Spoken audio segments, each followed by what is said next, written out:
Möhtərəm cəmaatımız, əziz möminlər, səsimizi eşidən ana və bacılarımız, möminə xanımlar, bugün bildiyimiz kimi cümə günüdür.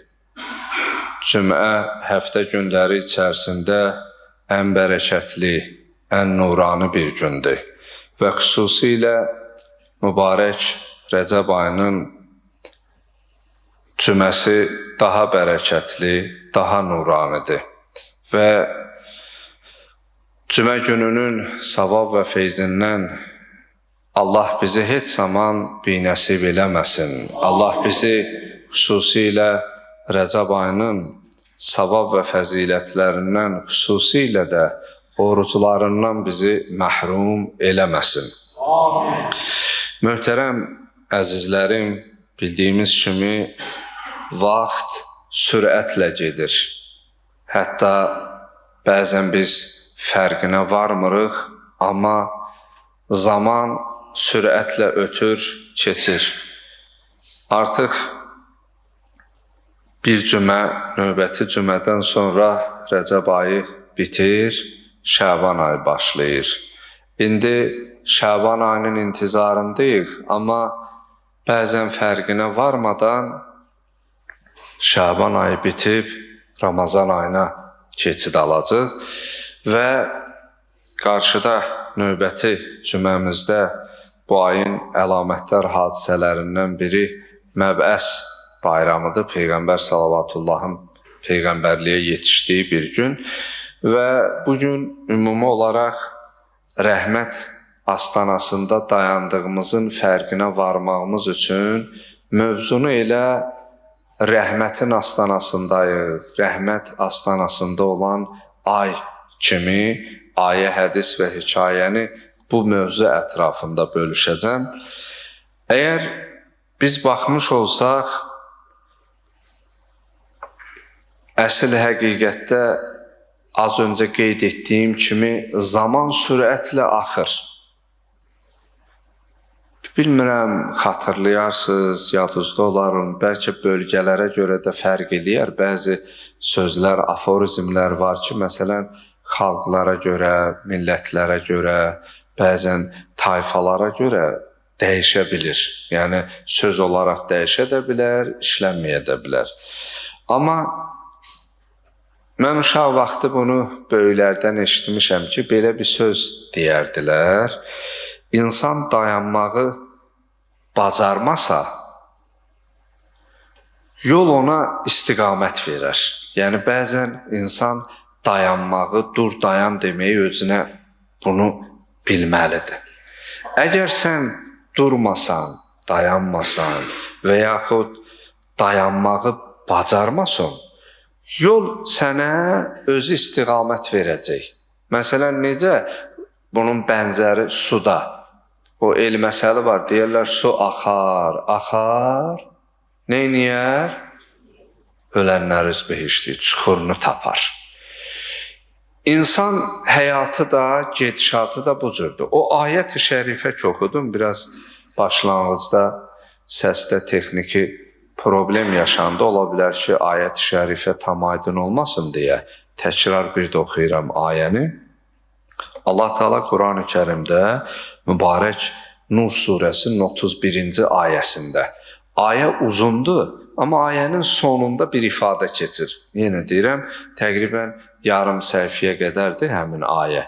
Amma son tamamlığında belə bir ifadə keçir. Allah Teala buyurur ki: "Vatubu ilallahi cemian eyyuhel mu'minun la'allakum tuflihun."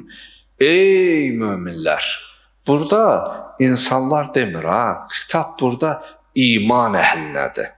Yəni, artoriyada müraciət fərqlidir. Məsələn, baxsaq, aramızda elm əhli olan qardaşlar var, müəllimlər, savadlı yoldaşlar var. Onlar bilirlər. Quranın xitabında bəzən ya eyyuhənnas, ey insanlar. Burada iman əhli xüsusi olaraq qeyd olunmur. Ümumi insan faktorundan danışılır. Yəni, imanlısına da, imansızına da ümumi. Bu səpkidə olan ayələr adətən Məkkə dönəmində nazil olan ayələr idi. Çünki İslamın ilk əvvəlləri idi, dönəmi idi. O zaman Peyğəmbər sallavatullahın başının dəstəsi yox idi, səhabə yox idi. Orada ümumi insanlığa müraciət edilirdi. Amma Mədinə-i Münəvvəriyə hicrət eləyəndən sonra artıq səhabələr, İslam belə deyək, qayda qanunlarını Peyğəmbər sallallahu insanlara çatdırdıqdan sonra bəzən xüsusi tapşırıqlar, xitablar olurdu. Ya eyyuhəl mu'minun, ey iman gətirənlər. Bu ayət-i şərifədə Nur surəsinin 31-ci ayəsində Uca Rəbbimiz buyurur: "Və tubu ilallahi cemi'an eyyuhel mu'minun." Ey möminlər, hamılıqla Allaha tövbə edin ki, la'allakum tuflihun. Bəlkə, şayət siz nicat tapanlardan olasınız, nicat tapasınız. Baxsaq, bu ayənin sonuncu hissəsi la'allakum tuflihun ki deyir, bəlkə nicat tapasanız. Burada deməli nicatı tapmaq icbari deyil, ixtiyaridir. Yəni Allah Taala'nın bir təkvini iradəsi var, bir təşri, kovniyyət anlamı bəhs açılır. Məsələn, Allah Teala Yasin surəsində Quran əhli olanlar əzbər bilir. İza aradallah li şeyin kun feyakun. Allah bir şeyin olmasını iradə etsə, ol deməsi elə onun olmasıdır. Yəni bizlərdə fikrimizlə sözümüz zaman fərqi kəsimi ola bilər. Mən birinə bir söz deməzdən öncə fikirləşib deyirəm. Rasional cavab da vermiş olsam, dərhal da desəm, onun birinci fikri yaranır, sonra söz olaraq deyirəm. Amma uca Rəbbimizdə bu zaman, məsələn o şairlərdə, qəzəlxanlarda, bədiyyə deyənlərdə görsən, rasional cavablar olur, fikirləşmədən dərhal. Amma onun özünü belə fikrində formalaşdırır, sonra deyir. Yəni elə fikirləşmədən söz demək anlamı yoxdur. Cahillə aqilin fərqi ondadır ki, cahil insan bir sözü deyər, sonra fikirləşər. Aqil insan deməzdən öncə fikirləşər, sonra deyər. Ona görə söz insanın ağzından çıxandan sonra Əmirül Müminin Əli ibn Əbi Talib ağa buyurur ki, nə qədər ağzından söz çıxmayıb, o sənin əsirindi. Amma söz ağzından çıxandan sonra sən onun əsiri olursan. Görsən, düşürsən bir sağa, sola, özü ora, bura vurub, istəyirsən o dediyin sözü neyniyəsən? Düzəldəsən, doğruldasan. Ayət-i şərifədə buyurur: "Və-tubu ilallahi cemi'an eyyuhel mu'minun." Ey möminlər, hamılıqla Allaha tövbə edin, la'allakum tuflihun. Bəlkə nicat tapanlardan olasınız. Deməli, burada o ayət-i şərifə ki oxudum. Məsələn, günəşin şərqdən çıxıb qərbdə batması, bu Allahın kovni iradəsi ilə, təkvini iradəsi ilə baş verir. Amma bizim bu əməlləri seçim etməyimiz və nicat tapmağımızsa bizim öz ixtiyarımızla, öz əlimizlə baş verir. Deməli, buradan belə biz nəticə alırıq ki, insan bəzən günahla yox, tələsməklə, o tələskənlik var. Elə hər şeyə görsən insan tələsir. Hətta o qədər tələsirsən ki, namazı da belə tələsik qılırsan. Elə bil, harasa qaçırsan, harasa çatmalısan, belə deyək də. Tələm-tələsik, bəzən görsən, səzdədə şəkk eləyirsən, bəzən rəkətində şəkk eləyirsən. Bəlkə başımıza gəlib, yəqin ki, burada Allahla öz aramızda olan şeylərdir də. İndi mən bir-bir soruşmuram ki, cavab verəsən. Amma qəlbən hamımız Allahla öz aramızda bunu cavablaya bilərik də. Bəzən namazı bitirib Əssalamu aleykum və rəhmətullah və barakatuh deyirsən, amma neçə rəkət qıldığın, nə namaz qıldığın bəzən fərqinə varmırsan. Bəzən o qədər yorğun olursan, sübh çağı dayanıbsan namaza, deyirsən əsr namaz qılıram, məğrib namaz qılıram. Halbuki sübh da, özün də bilirsən sübh durmusan. Yəni, belə hallar bəzən insanın başına gələ bilər. Olar. Deməli, bu nəticəyə gəlir ki, bəzən insan görürsən adət-ənənələrlə fərqinə varmadan günaha düşə bilər. Adət-ənənələrlə İslami qayda-qanundan kənarda qala bilər. Bugün əslində hamımız Allah kəlamı eşitməyə, qəlbimiz Allah və məsumların o gözəl kəlamları ilə dirilməsi üçün, oyanması üçün gəlmişik və rəhmət astanasında dayanmaq bir aydır. Astana əslində bizim loru dildə biraz izah etmiş olsaq, o yerə deyirlər ki, nə içərdəsən, nə də bayırdasan. Yəni, belə deyək də, əgər addım atson, içəri daxil olacaqsan, atmason, gerdə qalacaqsan. Yəni, tam xəttin üstündəsən.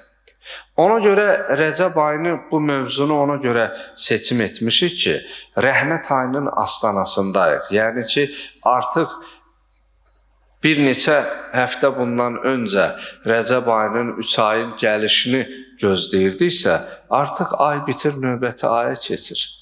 Yəni, sual vermiş olsaq ki, Rəcəb ayını necə keçirtdik?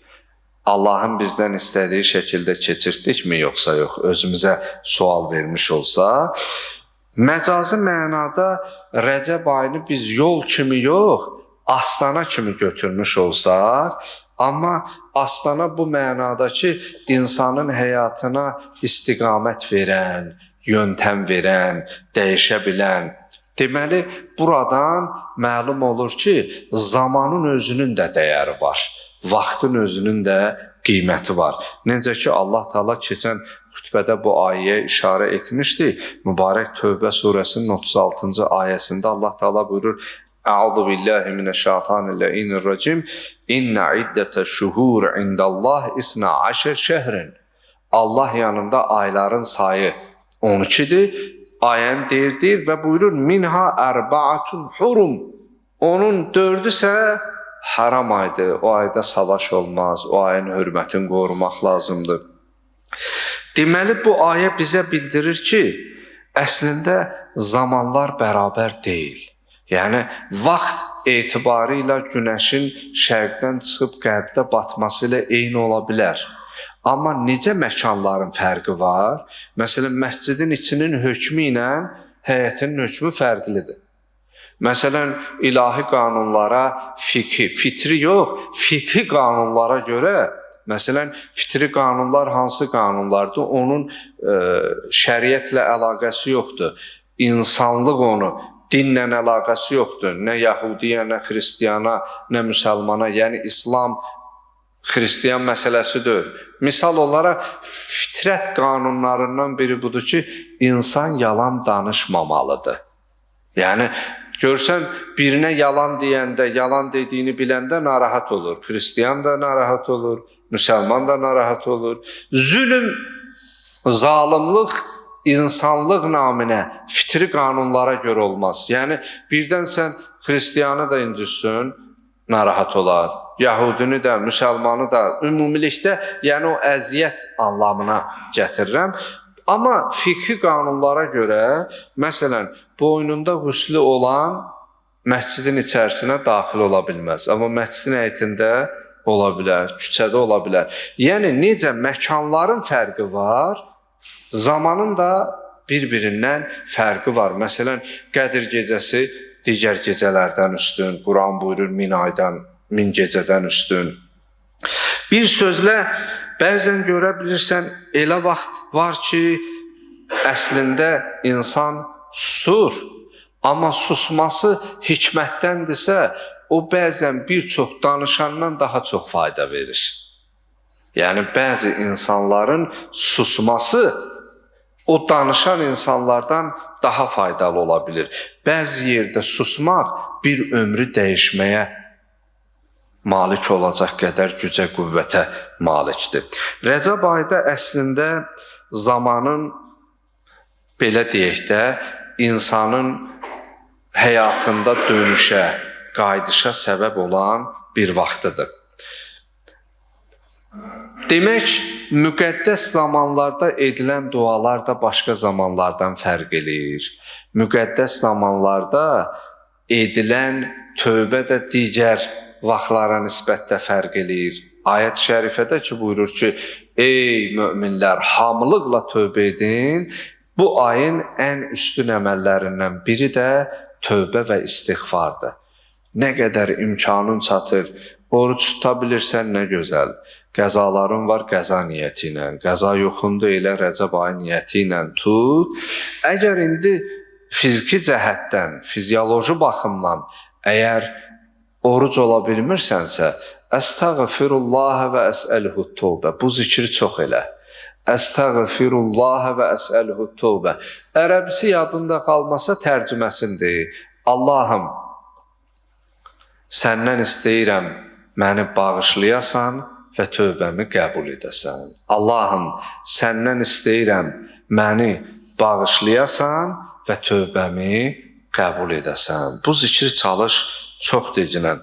Əslində, tövbə bəziləri elə başa düşür ki, günahdan qaçmaq deməkdir. Yox, istiqaməti dəyişməkdir, yöntəmi dəyişməkdir. Və Rəcəb ayı da Allah ayı olduğundan hədislərdə ki, Peyğəmbər salavatullah buyurdu, Rəcəb şəhrullah, Allah ayıdır. Bu ayda təbii ki, insan Allaha nə qədər yaxınlaşarsa, məlun şeytan bir o qədər hücuma keçər. Allahdan uzaq olanla onun nə işi var?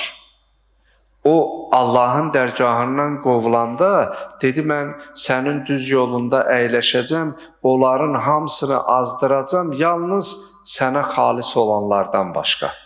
لَأُغْوِيَنَّهُمْ أَجْمَعِينَ إِلَّا عِبَادَكَ الْمُخْلَصِينَ. Ona görə insanın imanı artdıqca, onun sorğu-sualı da, onun sıxıntısı da, onun çətinliyi də artar. Çünki o məlun şeytan hər an səni azdırmağa və səndə vəsvəsə etməyə, yəni vəsvəsə ilə də şəkkə düşüb, yəqin halından çıxıb, imanı əlindən vermək üçün o var gücü ilə, qüvvəsi ilə çalışır. Amma İmam Əli əleyhissalam buyurur, Ət-tövbətu nədəmun bil-qəlb və istiğfarun bil-lisan. Tövbə əslində qəlbən peşmançılıqdır, qəlbən peşman olmaq və dildəsə onu söyləməkdir. Yəni sən qəlbən peşman olmayana qədər dilvə istiğfarı gətirmirsən, dilində onu söyləmirsən. Deməli, tövbə yalnız dilin işi deyil. Dillə elə deməklə bitmir. Burada bir daxili inqilab baş verməlidir, daxili qayıdış, dönüş, çevriliş baş verməlidir. İmam Cəfər Sadiq əleyhissalam hədislərinin birində buyurur, kəlamlarının birində buyurur, İza əradəllah bi'abdin xayrən əlhəməhu əl-istiğfar. Allah bir bəndəsi üçün xeyr istəyəndə ona istiğfar ilham edər, dilinə əstəğfirullah zikrini gətirər. Əgər bəndəsinə bir xeyir vermək istəsə, onun dilinə istiğfarı ilham edər. Yəni, əgər insan əstəğfirullah deyərsə, Allahdan bağışlanmaq diləyərsə, Allah onu bağışlayarsa, o Allahın ən xalis bəndəsi, ən gözəl bəndəsi olar. Rəvayətlərdə qeyd olunur ki, bir nəfər ömrünü elmə, düşüncəyə, insanlara fayda verməyə və diyar-diyar səyahət edərək, ölkə-ölkə səyahət edərək insanların mərifətinə, onların uca Rəbbinə qayıdışı üçün ömrünü sərf edirdi. Bu səfərlərinin birində yol gedərkən bu yolun ortasında dayanır və özünə belə bir sual verir. Bəzən görürsən ki, doğrudan da insanın özünün özü ilə tək qalanda Rəbbinə daha çox qayıdışı olur. Bəzən əslində biz o özünə qapanan insanları həmişə qınayırıq, amma bəzən insan elə Allahı özünə qapananda, o təklikdə Allahın ona necə yardım olduğunu, yardımçı bir qüvvə olduğunu o anında dərk eləyir. Bəzən xeyir tərəfi də olur. Öz-özünə sual verir ki, insan niyə yorulur? Bəzən görürsən ki, həyatdan insan bezir, yorulur. Təbii ki, fərqli səbəblər ola bilər. Birində sosial təminatın azlığı ola bilər. Biri canı ilə, biri malı ilə, biri ailəsi ilə, biri övladı ilə, hər bir şeylə bir sıxıntıda olub dünyadan bezə bilər, bizar ola bilər, yorula bilər. Özü cavab verir ki, yol uzun olduğu üçün, əgər insan o yolun uzunluğunu bəzən görsən yol gedəndə, bunu dünyəvi bir misalla izah edeyim, yol qısa olanda adam o qədər yorulmur, amma biraz yol uzaq olanda görsən, gedirsən, insanlıq halıdır da, yorulursan. Və yol uzun olanda, istiqamət səhv olanda insan yorular. O an bu şəxs sözü anlayır ki, insanı məhv edən əslində gecikməsi deyil, səhv yolda getməsidir, səhv yöntəmdə olmasıdır. Belə deyək, bir nəfər gec tövbə edə bilər. Yəni, gec tövbə etmək, amma sonda tövbə etmək nəsib olubsa, o əslində ziyana düşmüş deyil. Nəticə etibarilə Allah insana əgər o tövbəni nəsib edirsə və insan onu da qəlbən peşman olub dilinə gətirirsə, onun üçün gec deyil. Amma onu etməyən, o istiqamətdə olmayan təbii ki, gecikən insandır. Müdrik insanlardan bu mövzuda bəzi sözlər var. Deyirlər, özünü tanımayan insan doğru yolu tapa bilməz. Yəni, İmam Əli əleyhissalam buyurur, mən arəfə nəfsəhu fəqəd arəfə Rabbəh. Özünü tanıyan Allahını tanıya bilər. Əgər bir insan özünü tanıya bilmirsə, bu mənada ki, əgər Allah məni necə yaradıbsa, mən nədən yaranmışam, bir zaman var idi, yox idim, yoxdan var edən o laməkan olan Allah məni yaradıbsa, bir zaman var idi, su idim, ana bətnində elə bir yerdə yerləşdirmişdi ki, zərrə hava ora daxil olsaydı mən ölərdim. Amma indi məni elə bir dünyada yaşadır ki, havasızlıqda ölürəm, havasızlıqda qala bilmirəm. Bir sözlə, insan öz əzəmət və qüdrətini, Rəbbinin onu necə yaratdığını dərk etmiş olsa, onun necə əzəmətli Rəbbin olduğunu dərk eləyə bilər. Ona görə özünü tanımayan insan doğru yolu tapa bilməz, Rəbbini tanıya bilməz. Bir sözlə, möhtərəm cəmaatımız, biz bu ayda, mübarək Rəcəb ayında, biz ki dedik, ilahi ayın, rəhmət ayının astanasındayıq. Əsl həqiqətdə insan 3 məsələyə diqqət etməlidir. 1, dünyaya gəldiyi ana, dünyasını dəyişdiyi ana, bir də qəbirdən qalxıb Rəbbimizin huzuruna gedəcəyimiz ana. Ayət-i şərifə, Quran-ı Kərimdə Allah Teala buyurur, Həzrəti Yahya əleyhissalamın və Həzrəti İsa əleyhissalamın öz dillərindən nəql olunan ayət-i şərifədir ki, onlar salamlayırlar onların doğulduğu günə, dünyalarını dəyişdiyi günə və eyni zamanda məbus olacağı günə. Ayət-i şərifə bu cürdür. Məryəm surəsi ayə 15 və səlamun aleyhi yevmə vulidə və yevmə yəmud və yevmə yub'asu hayyən. Salam olsun Adəm övladına. Bu 3 mərhələyə diqqət eləyək. Salam olsun onun doğulduğu günə, salam olsun onun öldüyü günə, salam olsun onu biz yenidən diri olaraq qaldırıb məhşərə gətirəcəyimiz günə. Deməli, baxmış olsaq, insan üçün bu üç halın üçü də çətindir. Həzrəti İsa aleyhissalam bu üç məqamın üçündə də özünə salam verir. Qısaca istəyərdim bunun üçünə də toxuna. Hətta Həzrəti Yəhya aleyhissalamın bir gün dünyaya gəlməsi barəsində də bu ayət-i şərifəni oxuyub. İnsan doğulduğu anda dünyaya gələndə diqqət eləsək uşaq olur. Ananın bətnində olur. Ana bətnində artıq onun bir evi olur. Ananın rəhmi, uşaq orada qidalanır. Allahın icaz və qüdrətidir. Orada qan vasitəsilə, amma övlad dünyaya gələndən sonra ana sinəsində qanı südə çevirir. Və yayda həmin südü ana sinəsində sərin, qışdasa onu isti edir. Allahın əzəmət və qüdrətinin göstəricilərindəndir. Deməli, uşaqkən ana bətninə insan mənus olur. Görsən, oradan çıxanda uşaq ağlayır. Bir məna budur ki, artıq ora örgəşib deyə. Yəqin ki, hamı belədir. Bir yerə örgəşəndən sonra oradan çıxanda biraz oranın xatirələri insanda qalırdı.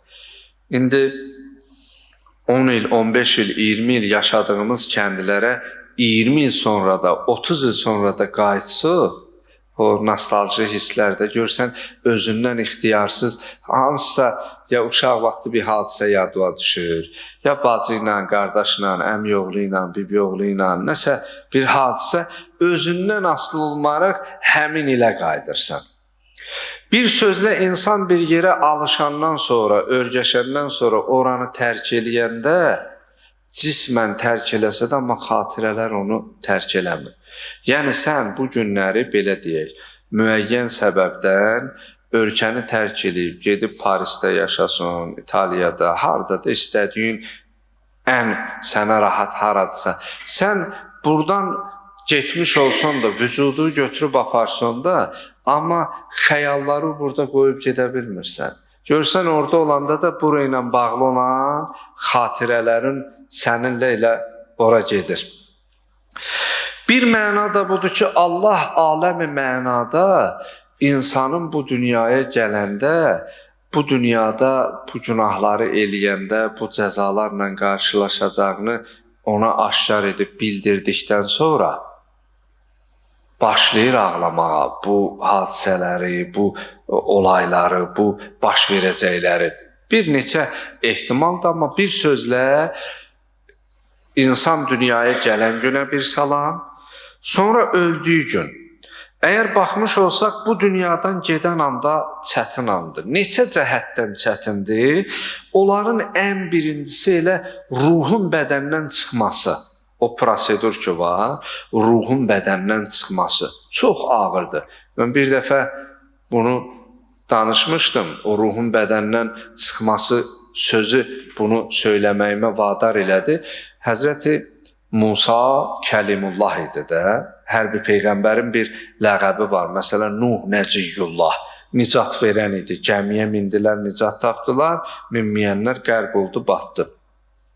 Həzrəti İbrahim Xəlilullah. Bir sözlə Həzrəti Musaya da nə deyirlər? Kəlimullah. Kəlim fəil vəznindədir, danışan. Tur-i Sinada Allahla neyniyən? Danışan. Bir gün Cənab-ı Əzrail əleyhissalam gəlir, Həzrəti Musa əleyhissalama salam verir. Salamı alandan sonra deyir, ya Əzrail, de görüm, mənim canımı almağa gəlmirsən, yoxsa məni ziyarət eləməyə? Deyir, ya Musa, həmişəkindən fərqli olaraq bu dəfə ziyarət üçün deyil, sənin ruhu bədənindən ayırmaq üçün gəlmişəm. O bizi xəbərsiz, amma onlar əzəmət cəlal sahibi olduğundan Həzrəti Musa əleyhissalam möhlət alır. Deyir, ya Musa, sən ki bilirsən, bu işdə möhlət verilməz. Bu işdə möhlət verilməz. Münacat edir, izn alır. gəlir anası ilə sağollaşmağa. Orada atadan söz açılmır. Ola bilər ata dünyasını dəyişib ya qalıb o hissəsin tarixdə keçmir. Anası ilə vidalaşanda deyir, halallaşanda ana, mən bir səfərə çıxıram, haqqı halalla deyir, oğlum, nə səfər? Deyir, axirət səfəri. Anası başlayır ağlamaq, bilir ki, bu səfər bir səfərdir ki, bu səfərin dönüşü yox, qayıdışı yox. Gedişi var, dönüşü yox. Gəlir, ailəsi ilə, övladı ilə sağollaşır. Bir sözlə Həzrəti Musa aleyhissalam Cənab-ı Əzraildən soruşur ki, mənim ruhumu hansı bədən üzvümdən, hansı orqanımdan alacaqsan? O can verənin yanında olubsuz da yəqin. Bəzən görsən, o ayaq üstədən soyuya gəlir, əli soyuyur, bədən soyuyur, hissə gəlir. Cənab-ı Əzrail deyir ki, ya Musa, sənin ruhumu sənin dilindən alaram. Həzrət Musa aleyhissalam deyir, ya Əzrail, rəvadırmı? Mən bir bu dilimlə la ilahə illallah demişim. Allahın tövhidini insanlara çatdırmışam. Rəvadırmı bu üzvü incidəsən, bundan alasan? Deyir, o zaman sənin ruhunu sənin əlimdən alaram, bədənini. Deyir, ya Əzrail, rəvadırmı? Bir ömür mən bu əlimlə Tövratı daşımışam, Allahın səmavi kitabını, kəlamlarını gəzdirmişəm, diyar düşüb təbliğ eləmişəm, insanları dəvət eləmişəm. Deyir, o zaman sənin ruhunu sənin qədəmlərindən, ayaqlarından alaram. Deyir, ya Əzrail, rəvadırmı? Mən bu qədəmlə Tur Sinaya, Vadi Müqəddəsdə Allahla danışmışam, Allah həm söhbət olmuşam Allahla. Deyir, bu zaman Həzrəti Musaya Cənab-ı Əzrail bir narıncı gül verir, qoxulu, ətirli. Həzrəti Musa aleyhissalam onu qoxlayır, ətrini, ruhu bədənindən çıxır. Deyir, elə ki, asmana Həzrəti Musa aleyhissalamın ruhu qalxanda 4-cü asman yazıblar tarixdə, mələklər Həzrəti Musanın ruhunu görəndə deyirlər, Əssalamu aleyk, ya əhvənəl ənbiyai movtən. Salam olsun, peyğəmbərlər içərisində ölümü asan şəkildə qarşılayan, yəni nə rəva olmadı dilindən, nə əlindən, nə ayağından sual verirlər. Keyfə vəcəttəl movta. Bu hissəsinə görə deyirəm, ayədə ki, deyir, salam olsun doğulduğunuz günə, salam olsun öldüyünüz günə, salam olsun öləndən sonra yenə sizi dirildib öz huzuruna gətirən günə. Bu 3 gün mühüm günlərdir, insanın ən çətin günləridir. Demək, Həzrəti Musa aleyhissalamdan soruşurlar ki, salam olsun sənə, ey peyğəmbərlər içərisində ölümü asan şəkildə qarşılayan, de görək, keyfə vəcəttəl movta, ölümü necə qarşıladın? Yəni, ölüm sənin üçün necədir? Həzrəti Musa aleyhissalam buyurur, kəşatin, tuslaqı və hiyə həyyətun. Deyir, elə bir canlanı, bir heyvanı, orada şad qoyundur.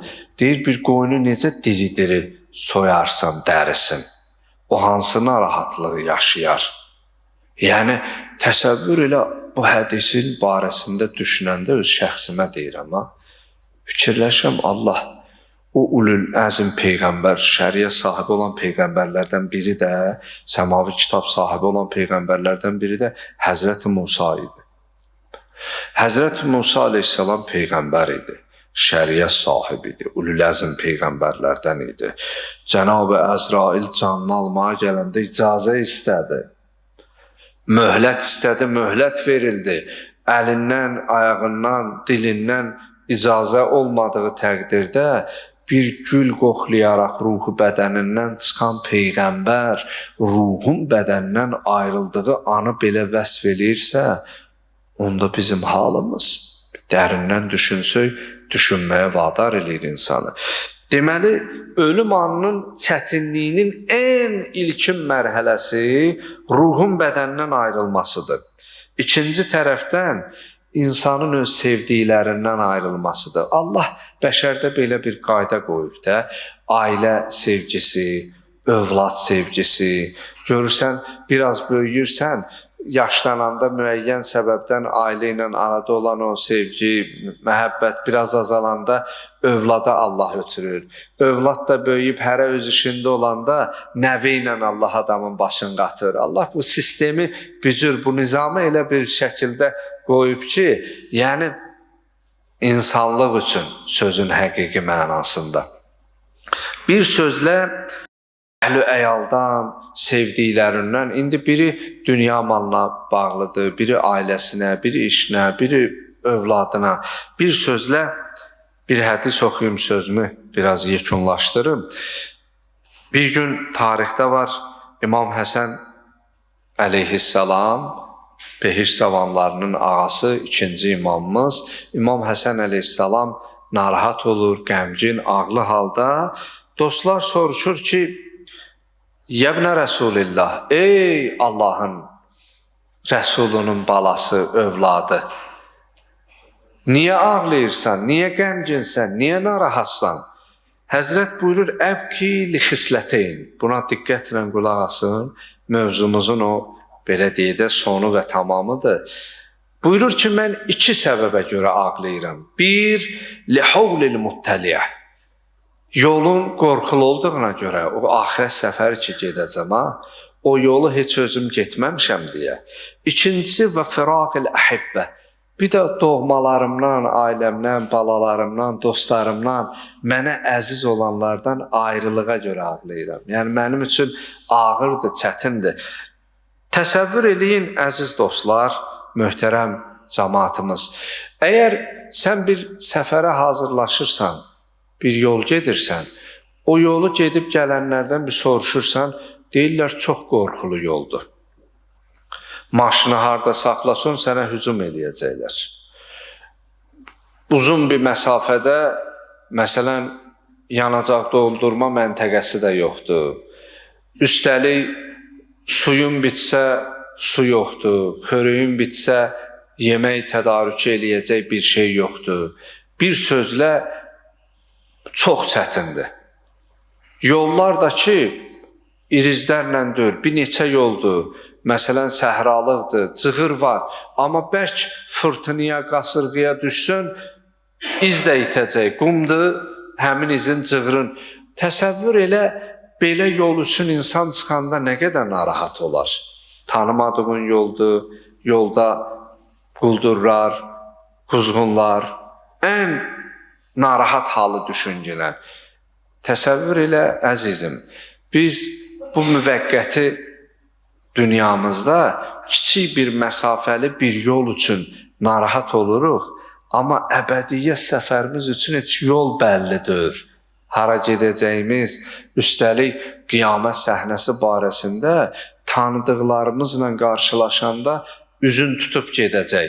Tanıdığımız qalsın bir yana. İmam Cəfər Sadiq əleyhissalam buyurur, səhnə bir səhnədir ki, ana ilə oğul qarşılaşar.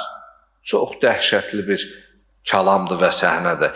Ana oğlunu tanıyar, oğul da ananı tanıyar. Ana deyər, balam, oğlum, savabım azdır. Savabından biraz mənə ver, deyir, oğul üzün tutar gedər. İndi sənə mənə desəm, deyərsən, yox, mən eləmərəm.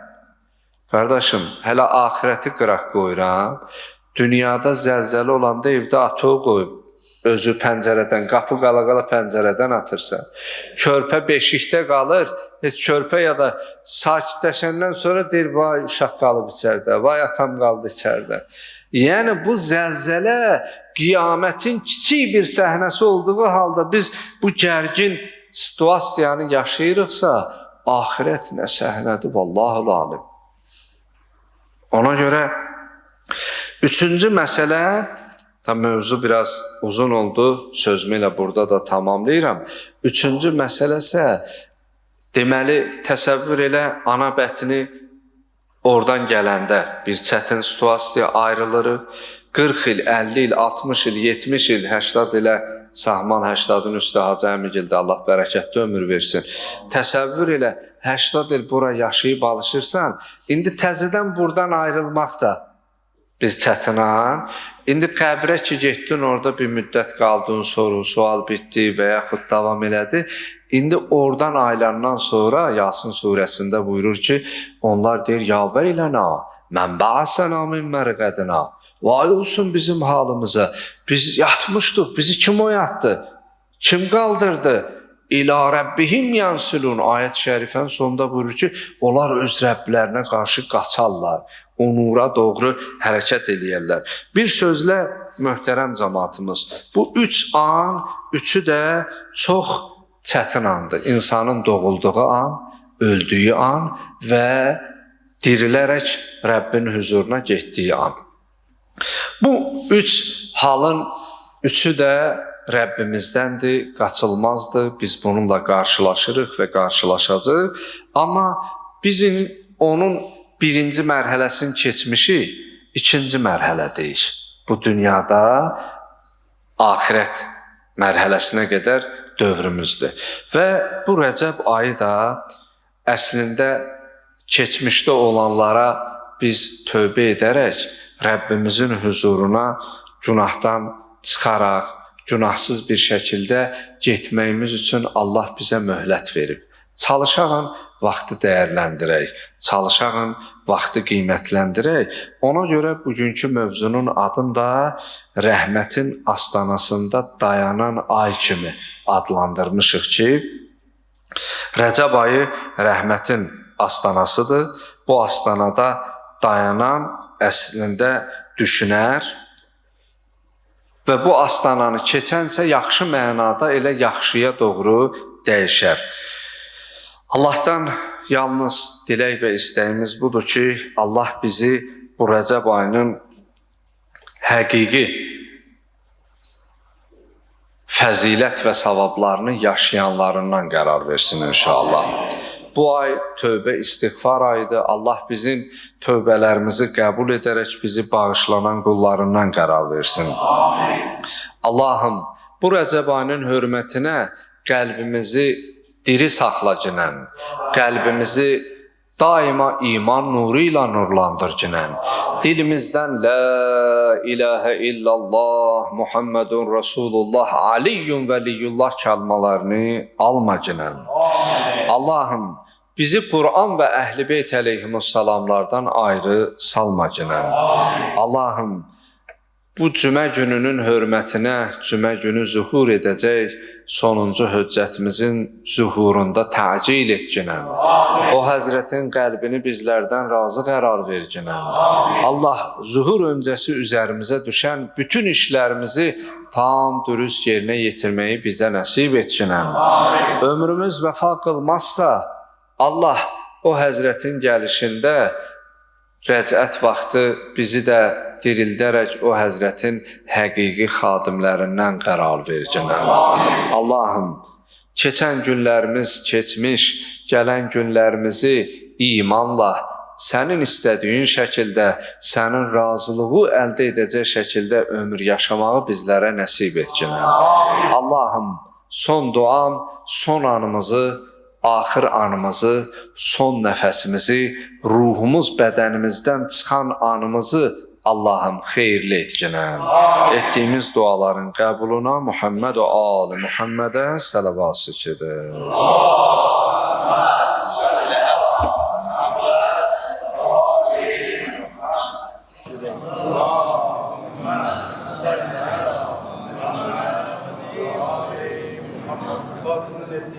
Qəlbimizdə təsir qoysun deyə səlavaz işlədik. Allahümmə salli əla Muhammed. Qur'an-ı Kərimdən, Əhl-i Beytdən ayrı düşmək səlavaz işlədik. Allahümmə salli əla Muhammed. Bir İslam haribətlənməsindən ötürü, bir düşmanlıdan getməsindən ötürü səlavaz işlədik. Allahümmə salli əla zindanda olan qardaşlarımızın müşküllərin həllinə səlavaz işlədik. Allahümmə salli əla Muhammed. Qiyamət günü Peyğəmbər var, Peyğəmbərin Əhl-i Beytinin huzurunda, məxsusən Rəbbimizin huzurunda xəcalət olmayan səlavaz işlədik. Allahümmə salli əla Muhammed. Ağa rəhbərliyi ilə də cəmat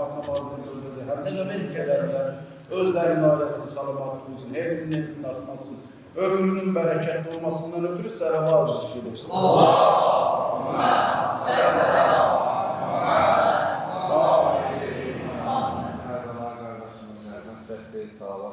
Səhvdə özünün haləsini, balalarının səlamətçiliyinə, xüsusilə bu təmin nə maddi, nə mənəvi, istər işində, sağlamlığında, ailəsində nə çətinliyi varsa, həllinə səlavat zikir. Allahümmə sələ